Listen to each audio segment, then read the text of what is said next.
Friend, welcome to my YouTube channel BB के knowledge point. अगर आप हमारे चैनल पर फर्स्ट टाइम हो, प्लीज़ हमारे चैनल को सब्सक्राइब कर लीजिए और बेल आइकन प्रेस कर लें। स्टूडेंट, आज की क्लास बहुत ही इंपॉर्टेंट होने वाली है। हम आपके लिए BA first year first semester economics का पूरा मॉडल पेपर लेके आऊँ, जिसकी इस बार सबसे ज़्यादा पूछे जाने की संभावना। स्टूडेंट, जिन भी यूनिवर्सिटी में लिखित एग्जाम होता है उनके लिए वेरी बेस्ट इंपॉर्टेंट है, क्योंकि मैं आप लोगों के लिए BA first year first semester economics यानी अर्थशास्त्र का पूरा मॉडल पेपर लेके आऊँ, जिसकी इस बार सबसे ज़्यादा पूछे जाने की संभावना है। स्टूडेंट, आपको बिल्कुल यही तैयार कर लेना, बाहर से आपका एक भी क्वेश्चन नहीं पूछा जाएगा। 100% मैं गारंटी लेता हूँ। स्टूडेंट, ये आपका पेपर फर्स्ट है, जो आपका ओनली फॉर मेजर का पेपर है। जैसा कि स्टूडेंट देख पा रहे हैं आप, इसका पेपर नेम ये हो गया। आप देख सकते हैं पेपर नेम क्या है student, basic of micro economics. ये आपका पेपर नेम होगा, जो आपका एडमिट कार्ड पे आपका पेपर नेम दिया हुआ होगा। स्टूडेंट, अगर आपने हमारा चैनल अभी तक सब्सक्राइब नहीं किया तो प्लीज़ हमारे चैनल को सब्सक्राइब कर लीजिए और बेल आइकन प्रेस कर लीजिए। स्टूडेंट, मैं बहुत ही तीव्र गति से पेपर सॉल्व कराने की कोशिश करूँगा। स्टूडेंट, ये ओनली फॉर सभी यूनिवर्सिटी के लिए, जिन भी यूनिवर्सिटी में सेम पैटर्न पेपर आता है और लिखित एग्जाम होता है, उनके लिए वेरी बेस्ट इंपॉर्टेंट है। जैसा कि स्टूडेंट देख पा रहे हैं, ये आपका इकोनॉमिक्स का पूरा मॉडल पेपर लेकर आए। स्टूडेंट, ये आप कह लीजिए क्वेश्चन विद आंसर, यानी सॉल्व्ड पेपर लेके आओ। पूरा मैं क्वेश्चन विद आंसर के साथ लेके आऊँ। स्टूडेंट, आपको बिल्कुल यहीं से तैयार कर लेना, बाहर से आपको तैयार करने की बिल्कुल आवश्यकता नहीं। स्टूडेंट, जैसे कि देख पा रहे हैं, इसमें आप देख लीजिए, इसमें जो टाइमिंग होता है स्टूडेंट, इसमें आपका 3 आवर्स का टाइमिंग होता है। स्टूडेंट, जो आपका पूर्णांक होता है, जिसे मैक्सिमम मार्क्स बोलते हैं। स्टूडेंट, ये आपका 75 नंबर का होता है। और ये student section A, section B and section C में विभाजित होता है। जैसे कि देख पा रहे हैं, फर्स्ट नंबर हमारा सेक्शन ए आ गया, जिसे हम खंड आ भी बोल सकते हैं। स्टूडेंट, इसमें हमारा क्या होता है, इसमें student short answer type question होते हैं, यानी लघु उत्तरीय प्रश्न है। जल्दी से इसमें देख लीजिए क्या पूछ रहा है। स्टूडेंट, नोट हमारा दे रखा, attempt any 5 question out of given each question carries 0.5 marks. यानी स्टूडेंट, जैसा कि देख पा रहे हैं, इसमें हमारे से दिए गए 8 प्रश्नों के उत्तर देना। कितने स्टूडेंट? दिए गए 8 प्रश्नों के उत्तर देना। किन्हीं 5, यानी जो आपके 8 प्रश्न दिए गए, किन्हीं 5 प्रश्नों के उत्तर दीजिए। प्रत्येक प्रश्न कितने 5 अंक का होना चाहिए। स्टूडेंट, यानी जो आपके 8 प्रश्न दे रखे, जैसा कि देख पा रहे हैं, इसमें से किन्हीं 5 प्रश्नों का ही उत्तर देना है। जो आपका प्रत्येक प्रश्न है स्टूडेंट, वो 5 नंबर का है। कितने स्टूडेंट? 5 नंबर का है। फिर जल्दी से प्रश्न देख लीजिए स्टूडेंट, हमारा फर्स्ट नंबर क्वेश्चन क्या हो जाएगा, आप देख लीजिए जल्दी से। हमारा फर्स्ट नंबर क्वेश्चन आ जाएगा, discuss the definition of economics given by Robins. जैसा कि देख पा रहे हैं, रॉबिन्स द्वारा दी गई अर्थशास्त्र की परिभाषा की विवेचना कीजिए। यानी जो ये रॉबिन्स हैं, इनके द्वारा जो अर्थशास्त्र की डिफिनेशन, जो परिभाषा दी गई, उसकी आपको व्याख्या करके यानी विवेचना करके बिल्कुल लिखना है। ये भी आपका वेरी वेस्ट इंपॉर्टेंट रहेगा। क्वेश्चन आने वाले एग्जाम में स्टूडेंट आने को देखने को मिलेगा आपका।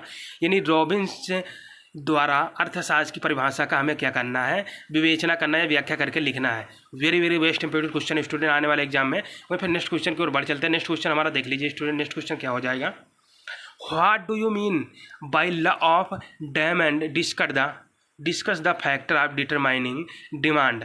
यानी मांग के नियम से आप समझते हैं, यानी मांग के नियम से आप क्या समझते हैं, मांग को निर्धारित करने वाले कारकों को समझाइए। स्टूडेंट, क्या है, यानी मांग के नियम से आप क्या समझते हैं, या मांग का नियम क्या है, मांग को निर्धारित करने वाले कारकों को समझाइए। ये भी आपका वेरी बेस्ट इंपॉर्टेंट रहेगा। जल्दी से इसका आंसर भी देख लीजिए स्टूडेंट, जल्दी से इसका आंसर क्या हो जाएगा, आप देख सकते होंगे। यानी discuss the definition of economics given by Robins. यानी रॉबिन्स द्वारा दी गई अर्थशास्त्र की परिभाषा की हमें क्या करना है, विवेचना करना है, व्याख्या करके लिखना रहेगा। इसका आंसर क्या हो जाएगा स्टूडेंट, देख लीजिए इसका उत्तर।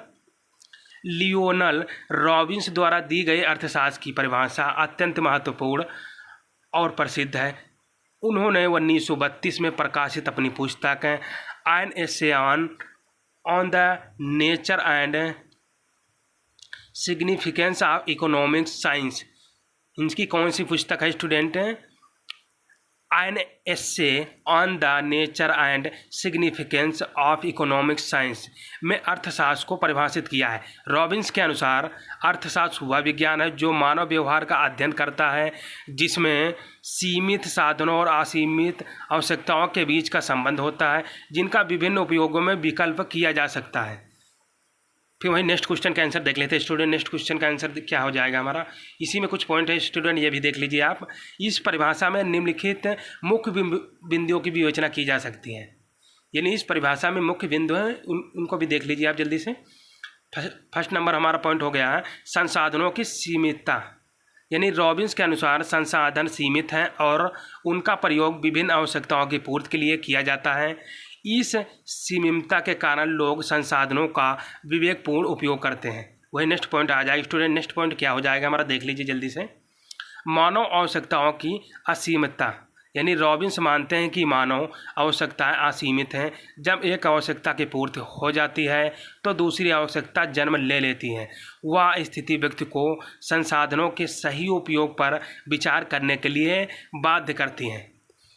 फिर जल्दी से देख लीजिए स्टूडेंट हमारा क्या हो जाएगा, नेक्स्ट पॉइंट हो जाएगा हमारा, देख लीजिए 3 नंबर। वैकल्पिक उपयोग, यानी संसाधनों का विकल्प के रूप में उपयोग संभव है। रॉबिन्स की परिभाषा के अनुसार किसी भी संसाधन का एक से अधिक उपयोग हो सकता है और इसीलिए लोगों को उन संसाधनों का अधिकतम लाभ कैसे प्राप्त किया जाए, इस पर निर्णय लेना पड़ता है।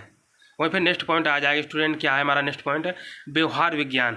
रॉबिन्स ने अर्थशास्त्र को एक व्यवहारिक विज्ञान माना जो मनुष्यों के विकल्प चुनने के निर्णय का अध्ययन करता है। ये निर्णय इस बात पर आधारित होते हैं कि वे अपने सीमित साधनों का उपयोग कैसे करें। वहीं फिर नेक्स्ट जल्दी से देख लीजिए हमारा नेक्स्ट क्या आ जाएगा स्टूडेंट। रॉबिन्स की परिभाषा की जो विशेषताएं हैं वो जल्दी से देख लीजिए। यह परिभाषा अर्थशास्त्र को एक सकारात्मक विज्ञान के रूप में देखती है जो वास्तविक स्थितियों का अध्ययन करती हैं, न कि क्या होना चाहिए इस पर। यह परिभाषा व्यापक है क्योंकि यह केवल धन और उत्पादन तक सीमित नहीं है, बल्कि यह मानव व्यवहार और संसाधनों के विकल्प पर क्या है, केंद्रित है स्टूडेंट। वहीं फिर नेक्स्ट की जल्दी से आ जाइए हमारा नेक्स्ट क्या आ जाएगी, हमारा नेक्स्ट पॉइंट आ जाएगा हमारा आलोचना। क्या है स्टूडेंट, आलोचना। इस परिभाषा की आलोचना भी की गई है। क्या स्टूडेंट, इस परिभाषा की, रॉबिन्स की जो परिभाषा है इसकी आलोचना भी की गई है कि यह सामाजिक और सांस्कृतिक कारकों को नज़रअंदाज करती हैं। क्या, सांस्कृतिक कारकों को नज़रअंदाज करती हैं। कुछ अर्थशास्त्रियों का मानना है कि यह परिभाषा केवल संसाधनों की सीमितता और उनके उपयोग के विकल्पों पर ही ध्यान देती है, जबकि अर्थशास्त्र के अन्य पहलुओं जैसे वितरण और सामाजिक न्याय की क्या उपेक्षा करती है। फिर नेक्स्ट क्या आ जाएगी स्टूडेंट, नेक्स्ट क्वेश्चन का आंसर देख लीजिए जल्दी से। What do you mean by law of demand, discuss the factor determining demand. जैसा कि स्टूडेंट देख पा रहे हैं, यानी मांग के नियम से आप क्या समझते हैं स्टूडेंट, क्या मांग के नियम से आप क्या समझते हैं, मांग को निर्धारित करने वाले कारकों को समझा जाए स्टूडेंट। ये भी हमारा वेरी वेरी मोस्ट इंपॉर्टेंट हो जाएगा। क्या student, very very most important. जल्दी से इसका आंसर भी देख लीजिए स्टूडेंट। इसका आंसर क्या हो जाएगा, मांग के नियम, लॉ ऑफ डिमांड, यानी अर्थशास्त्र एक महत्वपूर्ण सिद्धांत है जो बताता है कि जब किसी वस्तु या सेवा की कीमत बढ़ती है तो उसकी मांग क्या घटती है, जब कीमत घटती है तो उसकी मांग क्या बढ़ती है, बशर्ते अन्य सभी कारक स्थिर रहें। इसे सभी अन्य बातों का सामान मानते हुए के रूप में भी जाना जाता है, जिसे लैटिन में कैटरिस पैरिबस कहा जाता है। क्या स्टूडेंट, कैटरिस पैरिबस भी कहा जाता है। वहीं फिर नेक्स्ट देख लीजिए स्टूडेंट हमारा, इसका क्या नेक्स्ट पॉइंट दे रखा, क्या स्टूडेंट है, मांग को निर्धारित करने के क्या कारक। स्टूडेंट इसके कारक आ गए। अब इसके कारक नंबर, फर्स्ट नंबर देख लीजिए, कारक क्या है, मूल्य, जिसे प्राइस भी हम बोलते हैं। मांग पर सबसे महत्वपूर्ण प्रभाव वस्तु या सेवा के मूल्य का होता है। यदि किसी वस्तु की कीमत बढ़ जाती है तो आमतौर पर उसकी मांग कम हो जाती है, और इसके विपरीत भी सही है। क्या स्टूडेंट, इसके विपरीत भी सही है। फिर नेक्स्ट हमारा पॉइंट देख लीजिए, कारक का नेक्स्ट पॉइंट हमारा क्या हो जाएगा, यानी उपभोक्ता की आय, इसे कंज्यूमर इनकम कहते हैं स्टूडेंट। उपभोक्ता की आय में वृद्धि से उसकी क्रय शक्ति क्या बढ़ जाती है, जिससे वह अधिक वस्तु और सेवाओं की मांग कर सकता है। इससे सामान्य परिस्थितियों में सकारात्मक रूप से मांग पर प्रभाव डालने वाला माना जाता है। हालांकि कुछ वस्तुओं के लिए, जैसे निम्न श्रेणी की वस्तु या खाद्य पदार्थ, आय बढ़ने पर उनकी मांग कम हो सकती है। इनमें निम्न गुणधर्म वाली वस्तुएं इन्फीरियर गुड्स भी कहा जाता है। ये भी स्टूडेंट आपका very very best important question है। मैं जितने भी क्वेश्चन लेके आया हूँ ये आपके आने वाले एग्जाम यानी 2024-25 में जो आपका एग्जाम होना है उसके लिए आपका बिल्कुल रामबाण साबित होने वाला है स्टूडेंट। बिल्कुल आपको यही तैयार कर लेना है। ये स्टूडेंट सभी यूनिवर्सिटी के लिए, जिन भी यूनिवर्सिटी में लिखित एग्जाम होता है उनके लिए वेरी वेरी बेस्ट इंपॉर्टेंट साबित होगा। स्टूडेंट अगर आपने हमारा टेलीग्राम चैनल भी नहीं ज्वाइन किया है तो स्टूडेंट हमारे टेलीग्राम चैनल से जुड़े, जिसका लिंक आपको डिस्क्रिप्शन में मिल जाएगा। वही नेक्स्ट देख लीजिए हमारा स्टूडेंट, नेक्स्ट क्या आ जाएगा, नेक्स्ट हमारा पॉइंट देख लीजिए, सामान और प्रतिस्थापन वस्तुओं की कीमतें, जिसे प्राइस ऑफ रिलेटेड गुड्स बोलते हैं स्टूडेंट। प्रतिस्थापन वस्तुएं यानी सब्स्टिट्यूट गुड्स, यदि किसी वस्तु का प्रतिस्थापन आसानी से उपलब्ध है और उसकी कीमत कम है तो मूल वस्तु की मांग घट सकती है, जिसे चाय और कॉफ़ी प्रतिस्थापन वस्तुएं हैं। पूरक वस्तुएं जिसे कॉम्प्लीमेंट्री गुड्स, जिन वस्तुओं का एक साथ उपयोग किया जाता है, यदि उनमें किसी एक की कीमत बढ़ती है तो दूसरी वस्तु की मांग भी घट सकती है, जैसे कार और पेट्रोल। फिर नेक्स्ट आ जाए स्टूडेंट हमारा क्या आ जाएगा, नेक्स्ट हमारा पॉइंट आ जाएगा, आप देख सकते हैं नेक्स्ट पॉइंट कौन सा हो जाएगा स्टूडेंट, उपभोक्ता की पसंद और प्रचलन, जिसे हम कंज्यूमर परफॉर्मेंस एंड ट्रेंड्स जिसे बोलते हैं। इसमें क्या आ जाएगा, इसके अंतर्गत देख लीजिए, उपभोक्ताओं की पसंद, फैशन और प्रचलन भी मांग को प्रभावित करती है। यदि किसी वस्तु की लोकप्रियता बढ़ती है तो उसकी मांग भी बढ़ सकती है, भले ही उसकी कीमत में कोई बदलाव ना हुआ हो। वहीं फिर नेक्स्ट पॉइंट भी देख लीजिए स्टूडेंट, नेक्स्ट पॉइंट हमारा क्या हो जाएगा, भविष्य की अपेक्षाएं यानी एक्सपेक्टेशन फॉर द फ्यूचर। यदि उपभोक्ता यह मानते हैं कि किसी वस्तु की कीमत भविष्य में बढ़ जाएगी तो वे वर्तमान में अधिक मात्रा में खरीद सकते हैं, जिससे मौजूदा मांग बढ़ जाती है। इसके विपरीत यदि उन्हें लगता है कि कीमतें घटेंगी तो वे खरीदारी टाल सकते हैं, जिससे मांग कम हो सकती है। वहीं फिर नेक्स्ट स्टूडेंट हमारा आ जाएगा, नेक्स्ट हमारा क्या देख सकते हैं, नेक्स्ट पॉइंट हमारा रहेगा जनसंख्या स्टूडेंट, जिसे हम पॉपुलेशन बोलते हैं। ये भी हमारा very very best important question student, ये सभी वेरी वेरी बेस्ट इंपॉर्टेंट है आपके आने वाले एग्जाम में। इसके अंतर्गत क्या आ जाएगा, जनसंख्या के आकार और संरचना में बदलाव से भी मांग प्रभावित होती है। अधिक जनसंख्या होने से किसी वस्तु या सेवा की कुल मांग बढ़ सकती है, जबकि जनसंख्या की उम्र, लिंग और अन्य जनसांख्यिकी कारक भी मांग को प्रभावित कर सकते हैं। वहीं फिर नेक्स्ट हमारा पॉइंट क्या आ जाएगा स्टूडेंट, नेक्स्ट पॉइंट भी देख लीजिए हमारा, विज्ञापन और प्रचार, जिसे एडवर्टाइजिंग एंड प्रमोशन यानी विज्ञापन और प्रचार उपभोक्ताओं के विचारों और क्रय व्यवहार को प्रभावित कर सकते हैं, जिससे किसी उत्पाद की मांग क्या बढ़ सकती है। फिर जल्दी से स्टूडेंट हमारा क्या आ जाएगा, नेक्स्ट क्वेश्चन की ओर बढ़ चलते हैं, जल्दी से देख लीजिए, define indifference curve and give in the characteristics यानी तथस्थता वक्र की परिभाषा दी, यानी तथस्थता वक्र की परिभाषा दे दी है तथा इसकी विशेषताएं समझाइए। वहीं फिर नेक्स्ट क्वेश्चन भी हमारा देख लीजिए स्टूडेंट, इसके बाद नेक्स्ट क्वेश्चन हमारा क्या आ जाएगा, explain the law of diminishing returns यानी उत्पन्न ह्रास रंग की व्याख्या कीजिए, यानी ये उत्पन्न ह्रास का जो नियम है उसकी व्याख्या करके हमें लिखना है student. Very very west important question है ये आपके लिए, आने वाले एग्जाम में 100% आपको आने वाले एग्जाम में ये क्वेश्चन देखने को मिलेगा स्टूडेंट। कौन सा क्वेश्चन स्टूडेंट देख पा रहे हैं, ये यानी उत्पन्न ह्रास के नियम की हमें क्या करना है स्टूडेंट, व्याख्या करके लिखना। Very very west important question आने वाले एग्जाम में ये है। इसका भी आंसर भी देख लीजिए जल्दी से स्टूडेंट, क्या तथस्थता वक्र की परिभाषा दी थी तथा इसकी विशेषताएं भी समझाइए। इसका आंसर क्या हो जाएगा स्टूडेंट, जल्दी से भी देख लीजिए डिफिनेशन हमारी। तथस्थता वक्र एक ऐसा वक्र है जो उपभोक्ता को समान स्तर की संतुष्टि प्रदान करने वाले दो वस्तुओं के विभिन्न संयोजनों का प्रतिनिधित्व करता है। इसका अर्थ यह है कि इस वक्र पर स्थित किसी भी बिंदु पर उपभोक्ता को समान उपयोगिता प्राप्त होती है और वह इन संयोजनों में किसी एक को चुनने के लिए तटस्थ होता है। ये भी आपका very very best important question आने वाले एग्जाम में 100% आएगा स्टूडेंट, आपको बिल्कुल तैयार कर लेना। वहीं फिर नेक्स्ट की ओर बढ़ चलते हैं स्टूडेंट, हमारा कुछ इसकी विशेषताएं भी है, ये भी देख लीजिए स्टूडेंट। तटस्थ वक्र की विशेषताएं यानी निम्नगामी ढलापन, जिसे डाउनवर्ड स्लोपिंग भी कहते हैं स्टूडेंट। तटस्थता वक्र बाएं से दाएं की ओर ढलना करता है, क्या ढलान करता है स्टूडेंट, यानी तटस्थता वक्र बाएं से दाएं की ओर ढलान करता है। यह दर्शाता है कि यदि एक वस्तु की मात्रा कम होती है तो दूसरी वस्तु की मात्रा बढ़ानी होगी ताकि उपभोक्ता की संतुष्टि का स्तर समान बना रहे। वहीं फिर नेक्स्ट पॉइंट भी देख लीजिए, इसकी नेक्स्ट पॉइंट का विशेषताओं का अवरुद्धता, जिसे कॉन्वेक्सिटी कहते हैं हम स्टूडेंट।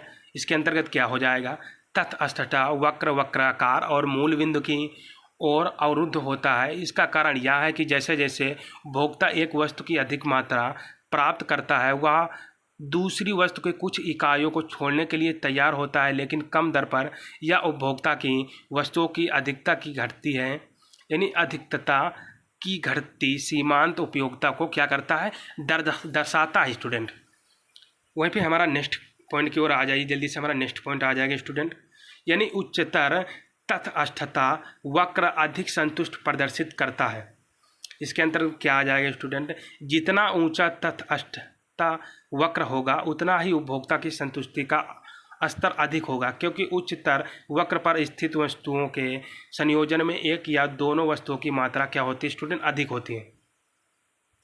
फिर नेक्स्ट भी हमारा नेक्स्ट पॉइंट क्या है देख लीजिए, दो तटस्थता वक्र आपस में नहीं कट सकते हैं।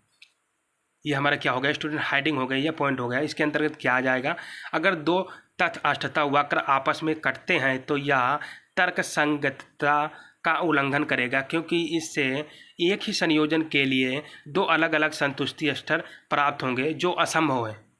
वहीं फिर नेक्स्ट पॉइंट आ जाएगा, हमारा नेक्स्ट पॉइंट क्या रहेगा स्टूडेंट, तटस्थता वक्र पर प्रत्येक बिंदु समान संतुष्ट यानी संतुष्टि दर्शाता है।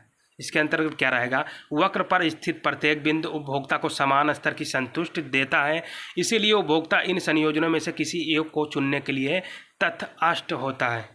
ये भी very very best important question student है, जैसा कि देख पा रहे हैं ये आने वाले एग्जाम में आपको देखने को मिलेगा। वहीं फिर नेक्स्ट आ जाएगा स्टूडेंट, नेक्स्ट क्वेश्चन का आंसर देख लीजिए जल्दी से। Explain the law of diminishing return, जिसे हम उत्पन्न ह्रास नियम की क्या बोलते हैं स्टूडेंट, व्याख्या, यानी उत्पन्न ह्रास नियम की व्याख्या कीजिए। इसका आंसर भी क्या हो जाएगा स्टूडेंट, उत्पन्न ह्रास का नियम यानी लॉ ऑफ डिमिनिशिंग रिटर्न एक आर्थिक सिद्धांत है जो कहता है कि किसी उत्पादन प्रक्रिया में जब एक निश्चित संसाधन जैसे श्रम, पूंजी या कच्चा माल की मात्रा बढ़ाई जाती है जबकि अन्य संसाधनों की मात्रा स्थिर रहती है तो प्रारंभ में उत्पादन में वृद्धि होती है, लेकिन एक समय के बाद हर अतिरिक्त इकाई से होने वाली उत्पादन वृद्धि क्या होती है, घटने लगती है स्टूडेंट। फिर इसके भी कुछ पॉइंट है स्टूडेंट जिसे हम एग्जाम्पल फॉर्म में समझ सकते हैं, इसे उदाहरण बोल सकते हैं। यदि एक किसान के पास एक निश्चित मात्रा में भूमि है और वह उसमें श्रमिकों की संख्या बढ़ाता है तो प्रारंभ में उत्पाद बढ़ेगा, लेकिन एक समय के बाद हर अतिरिक्त श्रमिक से उत्पादन में उतनी वृद्धि नहीं होगी जितनी पहले होती थी। एक बिंदु के बाद अतिरिक्त श्रमिकों का योगदान बहुत ही मामूली हो जाता है और अंततः यह भी असंभव है कि उत्पादन स्थिर हो जाएगा और घटने लगेंगे। ये स्टूडेंट क्या हो गया, इसका एग्जाम्पल हो गया जिससे आप समझ सकते हैं। वहीं फिर नेक्स्ट हमारा क्या आ जाएगा स्टूडेंट, जल्दी से देख लीजिए हमारा नेक्स्ट क्वेश्चन। नेक्स्ट क्वेश्चन हमारा क्या हो जाएगा, explain the relationship between average cost and marginal cost, यानी जैसा कि स्टूडेंट हमारा क्या देख पा रहा है, यानी explain the relationship between average cost and marginal cost यानी औसत लागत एवं सीमांत लागत के मध्य जो हमारे संबंध है उनको स्पष्ट करके लिखना भी स्टूडेंट है। ये भी हमारा very very best important question रहेगा आने वाले एग्जाम में, यानी औसत लागत एवं सीमांत लागत के मध्य जो संबंध है उनको स्पष्ट करके लिखना student, very very best important question आने वाले एग्जाम में। वहीं फिर नेक्स्ट क्वेश्चन भी देख लीजिए हमारा, what do you mean by monopoly, explain it's characteristics, यानी एकाधिकार से आप क्या आशय है, इसकी विशेषताएं, यानी एकाधिकार से आपका क्या आशय है, इसकी विशेषताएं क्या है स्टूडेंट। ये भी आपका very very best important question रहेगा आने वाले एग्जाम में। जैसा कि देख पा रहे हैं एकाधिकार से आप क्या समझते हैं या एकाधिकार क्या है, इसकी प्रमुख विशेषताओं का सचित्र वर्णन करना रहेगा स्टूडेंट। ये भी very very most important question रहेगा आने वाले एग्जाम में, इसलिए आपको बिल्कुल यही तैयार कर लेना है। वहीं फिर नेक्स्ट जल्दी से हमारा देख लीजिए नेक्स्ट पॉइंट, नेक्स्ट क्वेश्चन का आंसर क्या हो जाएगा, explain the relationship between average cost and marginal cost, जैसा कि स्टूडेंट देख पा रहे हैं यानी औसत लागत एवं सीमांत लागत के जो मध्य संबंध है उनको स्पष्ट करके लिखना स्टूडेंट। ये भी आपका very very best important question होने वाला आने वाले एग्जाम में। इसका आंसर भी क्या हो जाएगा स्टूडेंट, जल्दी से देख लीजिए इसका आंसर भी। सीमांत लागत एक अतिरिक्त इकाई के उत्पादन के लिए कुल लागत में वृद्धि है, क्या है, कुल लागत में वृद्धि है। औसत लागत कुल लागत को उत्पादित इकाइयों की कुल संख्या से विभाजित करने पर क्या होती है, प्राप्त होती है। जब औसत लागत बढ़ती है तो सीमांत लागत और औसत लागत से अधिक होती है। जब औसत लागत घटती है तो सीमांत लागत और औसत लागत में क्या होती है, कमी होती है। इसके अंतर्गत आप नेक्स्ट क्वेश्चन भी देख सकते हैं स्टूडेंट। नेक्स्ट क्वेश्चन आ गया हमारा, एकाधिकार से आप क्या समझते हैं या क्या आशा है, इसकी प्रमुख विशेषताओं का वर्णन करना है। स्टूडेंट जैसा कि देख पा रहे हैं, what do you mean by monopoly, explain it's characteristics, यानी एकाधिकार से आप क्या समझते हैं, या एकाधिकार क्या है, या इससे क्या आशय है, इसकी प्रमुख विशेषताओं का हमें वर्णन करना है। इसका आंसर भी देख लीजिए, ये भी स्टूडेंट आने वाले एग्जाम में वेरी वेरी मोस्ट इंपॉर्टेंट साबित होने वाला है, बिल्कुल रामबाण साबित होगा स्टूडेंट, इसलिए आप इसे बिल्कुल तैयार कर लें। इसका आंसर देख लीजिए जल्दी से। एकाधिकार का अर्थ है किसी वस्तु या सेवा के उत्पादन या वितरण पर एक ही व्यक्ति, समूह या कंपनी का पूर्ण नियंत्रण होना। ऐसे बाजार में कोई अन्य प्रतिस्पर्धी नहीं होता है और उपभोक्ता को उस विशेष वस्तु या सेवा के लिए केवल एक ही विकल्प मिलता है। यह भी आपका very very most important question आने वाला एग्जाम में। इसकी विशेषताएं भी कुछ हैं, देख लीजिए स्टूडेंट। एकाधिकार की कुछ मुख्य विशेषताएं हैं, क्या हो जाएंगी जल्दी से देख लीजिए। हमारा फर्स्ट नंबर विशेषता हमारा एकमात्र विक्रेता, ये हमारा फर्स्ट नंबर पॉइंट होगा। इसके अंतर्गत क्या आता है, बाजार में केवल एक ही विक्रेता या उत्पादक होता है जो विशेष वस्तु या सेवा प्रदान करता है। वहीं फिर नेक्स्ट पॉइंट भी देख लीजिए हमारा, कोई प्रतिस्पर्धा नहीं, एकाधिकार वाले बाजार में किसी अन्य कंपनी का प्रवेश नहीं होता है जिससे प्रतिस्पर्धा की स्थिति नहीं बनती है। वहीं फिर नेक्स्ट हमारा क्या आ जाएगा स्टूडेंट, नेक्स्ट भी पॉइंट देख लीजिए हमारा, मूल्य निर्धारण पर नियंत्रण, चूंकि बाजार में कोई प्रतिस्पर्धा नहीं होती इसीलिए एकाधिकार वाली कंपनी वस्तु या सेवा की कीमतें खुद निर्धारित कर सकती हैं। ये भी हमारा वेरी वेरी मोस्ट इंपॉर्टेंट होने वाला है आने वाले एग्जाम में स्टूडेंट। वहीं फिर नेक्स्ट भी हमारा देख लीजिए, नेक्स्ट पॉइंट हमारा क्या हो जाएगा, उत्पाद का अनूठापन। एकाधिकार में अक्सर वह उत्पाद या सेवा ऐसी होती है जिसका कोई निकट विकल्प नहीं होता है, उपभोक्ताओं के पास दूसरा विकल्प नहीं होता है। वहीं फिर नेक्स्ट पॉइंट जल्दी से देख लीजिए स्टूडेंट। नेक्स्ट पॉइंट हमारा क्या हो जाएगा, उच्च प्रवेश अवरोध। इसके अंतर्गत क्या आ जाएगा, नए उत्पादकों के बाजार में प्रवेश करने में कठिनाइयाँ होती जैसे उच्च लागत, कानूनी बाधाएं या तकनीकी ज्ञान की क्या आवश्यकता होती है। वहीं फिर नेक्स्ट पॉइंट हमारा क्या आ जाएगा 6 नंबर, लाभ की अधिकता। एकाधिकार में उत्पादक अधिक लाभ कमा सकते हैं क्योंकि वे उत्पादन लागत की तुलना में उच्च कीमतें क्या तय कर सकते हैं। ये भी हमारा very very most important question. जितने भी मैंने आपके 5 से 6 विशेषताएं के पॉइंट बता रखे, बिल्कुल आपको तैयार कर लेना, ये आने वाले एग्जाम में आपके लिए वेरी वेरी मोस्ट इंपॉर्टेंट होने वाला है। फिर जल्दी से नेक्स्ट क्वेश्चन भी हमारे देख लीजिए student, explain the marginal productivity theory of distribution, यानी वितरण के सीमांत उत्पादकता के सिद्धांत को समझा के हमें बिल्कुल लिखना है। यानी जो वितरण के सीमांत उत्पादकता का सिद्धांत है उसे हमें बिल्कुल लिखना है सविस्तार। ये भी वेरी वेरी मोस्ट इंपॉर्टेंट को। वहीं पर नेक्स्ट क्वेश्चन भी देख लीजिए हमारा, explain the risk of theory of profit, यानी लाभ के जोखिम सिद्धांत का हमें क्या वर्णन करके लिखना है स्टूडेंट। ये भी हमारा वेरी वेरी मोस्ट इंपॉर्टेंट होने वाला आने वाला एग्जाम में, explain the risk theory of profit. इसका भी आंसर भी देख लीजिए स्टूडेंट जल्दी से हमारा, explain the marginal productivity theory of distribution, यानी वितरण के सीमांत उत्पादकता सिद्धांत को हमें बिल्कुल समझा के स्टूडेंट लिखना है, यानी व्याख्या करके आपको बिल्कुल लिखना है। इसका आंसर क्या हो जाएगा स्टूडेंट, देख लीजिए ये भी जल्दी से, वितरण के सीमांत उत्पादकता सिद्धांत जिसे marginal productivity theory of distribution के अनुसार किसी उत्पादन प्रक्रिया में किसी उत्पादन कारक जैसे श्रम, पूंजी, भूमि और योगदान उनकी सीमांत उत्पादकता जिसे मार्जिन प्रोडक्टिविटी के आधार पर मापा जाता है।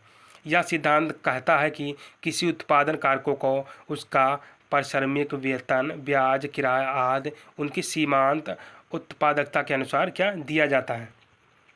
वहीं पे हमारा क्या आ जाएगा, क्योंकि इसके कुछ मुख्य बिंदु हैं स्टूडेंट, वो भी देख लीजिए हमारा।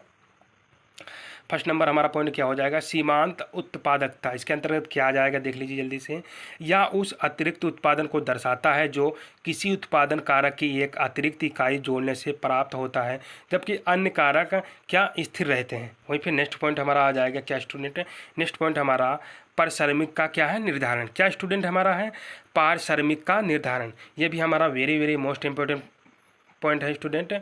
2 नंबर इसके अंतर्गत क्या आ जाएगा, यदि किसी उत्पादन प्रक्रिया में श्रम की सीमांत उत्पादकता अधिक है तो उसे उच्च वेतन मिलेगा। इसी प्रकार पूंजी की सीमांत उत्पादकता अधिक होने पर उसे उच्च ब्याज मिलेगा। क्या स्टूडेंट, उच्च ब्याज मिलेगा। ये भी हमारा क्या हो जाएगा, very very most important question हो जाएगा। क्या student, very very most important question रहेगा। फिर नेक्स्ट पॉइंट भी देख लीजिए इसका, प्रतिस्पर्धात्मक बाजार। इसके अंतर्गत क्या आ जाएगा, इस सिद्धांत का मानना है कि पूरी प्रतिस्पर्धा वाले बाजार में हम उत्पादन कारक को उसकी सीमांत उत्पादकता के आधार पर क्या भुगतान किया जाएगा। नेक्स्ट पॉइंट क्या आ जाएगा, जल्दी से देख लीजिए, सीमांत उत्पादकता का घटाव। इसके अंतर्गत क्या आ जाएगी, जल्दी से देख लीजिए। इसके अंतर्गत सामान्यतः जैसे जैसे किसी उत्पादन कारक की मात्रा बढ़ाई जाती है उसकी सीमांत उत्पादकता घटती जाती है, इस वजह से उसका पारिश्रमिक भी घट सकता है। फिर नेक्स्ट क्वेश्चन की ओर बढ़ चलते हैं जल्दी से। नेक्स्ट क्वेश्चन का आंसर आ जाएगा स्टूडेंट, देख लीजिए जल्दी से हमारा, explain the risk theory of profit, जिसे लाभ के जोखिम सिद्धांत की हमें क्या व्याख्या करके लिखना है स्टूडेंट, क्या जो लाभ के जोखिम सिद्धांत है उनकी व्याख्या करके बिल्कुल हमें लिखना है, समझा के लिखना है। इसका आंसर भी क्या हो जाएगा, देख लीजिए। लाभ का जोखिम सिद्धांत, जिसे रिस्क रिटर्न ट्रेड ऑफ, यह कहता है कि निवेश में उच्च लाभ की संभावना के साथ साथ उच्च जोखिम भी जुड़ा हुआ है। सरल शब्दों में, जितना अधिक लाभ आप कमाना चाहते हैं उतना ही अधिक जोखिम आपको उठाना पड़ेगा। इसके विपरीत यदि आप कम जोखिम लेना चाहते हैं तो आपको अपेक्षाकृत कम लाभ की उम्मीद करनी चाहिए। वहीं फिर नेक्स्ट देख लीजिए, कुछ हमारे जो सिद्धांत के मुख्य बिंदु हैं ये भी क्या कहते हैं, इनको भी देख लीजिए आप, ये भी आपके लिए काफ़ी हेल्पफुल होने वाले हैं सिद्धांत के मुख्य बिंदु। फर्स्ट नंबर हमारा पॉइंट हो जाएगा उच्च जोखिम, जिसे हम उच्च लाभ भी कह सकते हैं स्टूडेंट। इसके अंतर्गत क्या आ जाएगा, उच्च लाभ वाली योजनाएं जैसे शेयर बाजार या क्रिप्टो करेंसी अधिक अस्थिर होती हैं और इनमें निवेश करने पर नुकसान होने की संभावना भी अधिक होती है स्टूडेंट। वहीं फिर नेक्स्ट पॉइंट हमारा देख लीजिए, नेक्स्ट क्या हो जाएगा, निम्न जोखिम, जिसे निम्न लाभ भी कह सकते हैं स्टूडेंट। इसके अंतर्गत क्या आ जाएगा, सुरक्षित निवेश जैसे ब्रांड या फिक्स्ड डिपॉजिट में जोखिम कम होता है लेकिन इनमें मिलने वाला लाभ भी क्या होता है, सीमित होता है स्टूडेंट। वही नेक्स्ट पॉइंट हमारा आ जाएगा, क्या आ जाएगा, जोखिम सहनशीलता। इसके अंतर्गत क्या रहेगा हमारा, यह सिद्धांत निवेशक की जोखिम सहनशीलता पर भी निर्भर करता है। कुछ लोग अधिक जोखिम उठा सकते हैं जबकि कुछ लोग सुरक्षित निवेश क्या पसंद करते हैं। फिर नेक्स्ट हमारा पॉइंट क्या आ जाएगा स्टूडेंट, विविधीकरण। इसके अंतर्गत क्या रहेगा, जोखिम को कम करने के लिए निवेशक अपने निवेश को विभिन्न साधनों में विभाजित करते हैं, जिसे पोर्टफोलियो, जिसे विविधीकरण भी कहा जाता है। इससे जोखिम का संतुलन बना रहता है स्टूडेंट। वहीं पे हमारा नेक्स्ट क्वेश्चन आ जाएगा, जिसे आप बोल सकते हैं हमारा सेक्शन बी भी बोल सकते हैं स्टूडेंट, क्या सेक्शन बी, जिसे लॉन्ग आंसर टाइप क्वेश्चन कैसे, जिसे दीर्घ उत्तरी प्रश्न बोलते हैं। इसमें हमारा क्या दे रखा है, नोट निर्देश आप देख सकते हैं, attempt any 3 question out of given 5 question, each question carries, यानी 15 मार्क्स। जैसा कि स्टूडेंट देख पा रहे हैं हमारा किन्हीं 5 प्रश्नों के हमें, इसमें हमारे कितने, किन्हीं 5 प्रश्न दिए गए स्टूडेंट, इसमें में से किन्हीं 3 प्रश्नों के उत्तर देना है। कितने स्टूडेंट, किन्हीं 3 ही प्रश्नों के उत्तर देने रहेंगे स्टूडेंट हमारे, और प्रत्येक प्रश्न हमारा कितना 15 अंक का निर्धारित रहेगा स्टूडेंट। और इसमें कम से कम स्टूडेंट हमारा 100 से 150 वर्डों में आंसर देना रहेगा। कितने स्टूडेंट, 100 से 150, यानी कम से कम 150 वर्ड से कम नहीं होनी चाहिए।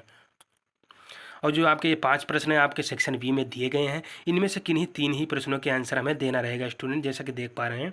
और प्रत्येक जो आपका प्रश्न रहेगा वो आपका 5 अंक का, यानी उसमें से 5 अंक का एक प्रश्न रहेगा, 3 ही प्रश्नों के आंसर आपको देने रहेंगे। जल्दी से प्रश्न की ओर बढ़ चलते स्टूडेंट, देख लीजिए हमारा क्या हो जाएगा question, what is a elasticity of demand, explain the degrees of price elasticity of demand.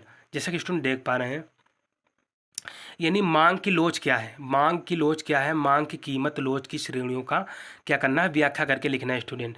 यानी मांग की लोच क्या है, मांग की कीमत एवं लोच की श्रेणियों की व्याख्या करके लिखना है। ये भी हमारा क्या very very most important question रहेगा आने वाले एग्जाम में स्टूडेंट, इसको भी बिल्कुल तैयार कर लेना। वहीं फिर नेक्स्ट क्वेश्चन आ जाएगा, discuss the return of scale with the help of diagrams, यानी पैमाने के प्रतिफलों की चित्रों सहित हमें क्या करना है स्टूडेंट, व्याख्या करके लिखना है। यानी पैमाने के प्रतिफलों के चित्रों सहित हमें क्या स्टूडेंट, व्याख्या करके बिल्कुल लिखना है। वहीं फिर नेक्स्ट क्वेश्चन की ओर बढ़ाते हैं जल्दी से। नेक्स्ट क्वेश्चन हमारा आ जाएगा, how is price determined under perfect competition, explain. यानी पूर्ण प्रतियोगिता के अंतर्गत कीमत किस प्रकार पर निर्धारित होती है, इसे बिल्कुल समझा के लिखना है स्टूडेंट। जो हमारी पूर्ण प्रतियोगिता होती है इसके अंतर्गत जो हमारी कीमत होती है जिसे वो किस प्रकार निर्धारित होती है समझा के हमें लिखना है बिल्कुल स्टूडेंट। ये भी आपका आने वाले एग्जाम में 100% देखने को मिलेगा स्टूडेंट। ये सभी यूनिवर्सिटी के लिए वेरी वेरी मोस्ट इंपॉर्टेंट है। वहीं पर नेक्स्ट क्वेश्चन की ओर बढ़ चलते देख लीजिए हमारा नेक्स्ट भी क्वेश्चन क्या है। Explain the Ricardian theory of rent, यानी रिकॉर्डो के लागन सिद्धांत की हमें क्या करना है स्टूडेंट, व्याख्या करना है। ये भी आने वाले एग्जाम को आपको देखने को मिलेगा आने वाले क्वेश्चन में। रिकार्डो के लागन सिद्धांत की हमें क्या व्याख्या करके बिल्कुल लिखना है। वहीं से नेक्स्ट क्वेश्चन भी हमारा देख लीजिए स्टूडेंट। नेक्स्ट क्वेश्चन हमारा क्या हो जाएगा, discuss the significance of marginal and total utility in analysis of utility measurable, यानी सीमांत तथा कुल तुष्टिगुण विश्लेषण के महत्व के क्या विवेचना करके हमें लिखना है तथा उनके दुष्ट गुण को भी मापा जा सकता है। इस पे भी हमें बिल्कुल संक्षिप्त में लिखना रहेगा स्टूडेंट। क्या क्या क्वेश्चन क्या पूछ रहा है स्टूडेंट, एक बार फिर से आप देख लीजिए। सीमांत तथा कुल तुष्ट गुण विश्लेषण की हमें क्या उसके महत्व की क्या विवेचना करके लिखना है तथा तुष्ट गुण को भी किससे मापा जा सकता है इसकी भी हमें व्याख्या करके लिखना रहेगा। ये भी हमारा very very most important question रहेगा स्टूडेंट। जैसा कि हमारा देख पा रहे हैं इसमें से हमें क्या स्टूडेंट रहेगा, इसमें से हमें किन्हीं 3 ही प्रश्नों के आंसर देना रहेगा स्टूडेंट। जो हमारा प्रत्येक प्रश्न है वो हमारा कितने 15 अंक का निर्धारित है, कितने स्टूडेंट 15 नंबर का निर्धारित रहेगा। ये स्टूडेंट जो मैंने आप लोगों के लिए very very best important economics का जो मॉडल पेपर लेके आया था स्टूडेंट, आने वाले एग्जाम में आपका 100% यही क्वेश्चन आने वाले एग्जाम में देखने को मिलेगा स्टूडेंट। इससे बाहर आपका एक भी क्वेश्चन नहीं आएगा स्टूडेंट। मैं आपका क्वेश्चन विद आंसर के साथ पूरा का पूरा मॉडल पेपर लेके आया हूँ जिसके इस बार सबसे ज़्यादा पूछे जाने की संभावना है स्टूडेंट। इससे बाहर आपका एक भी क्वेश्चन नहीं मिलेगा, मैं 100% गारंटी लेता हूँ स्टूडेंट। आपको बिल्कुल यही तैयार कर लेना, ये आपका मेजर का पेपर है स्टूडेंट, आपको बिल्कुल यही तैयार कर लेना। इससे बाहर आपका एक भी क्वेश्चन नहीं मिलेगा स्टूडेंट। और ये सभी यूनिवर्सिटी के लिए वेरी वेरी मोस्ट इंपॉर्टेंट है स्टूडेंट, इसी को आपको तैयार कर लेना। बाहर से एक भी क्वेश्चन देखने की जरूरत नहीं, मैं 100% गारंटी लेता हूँ स्टूडेंट।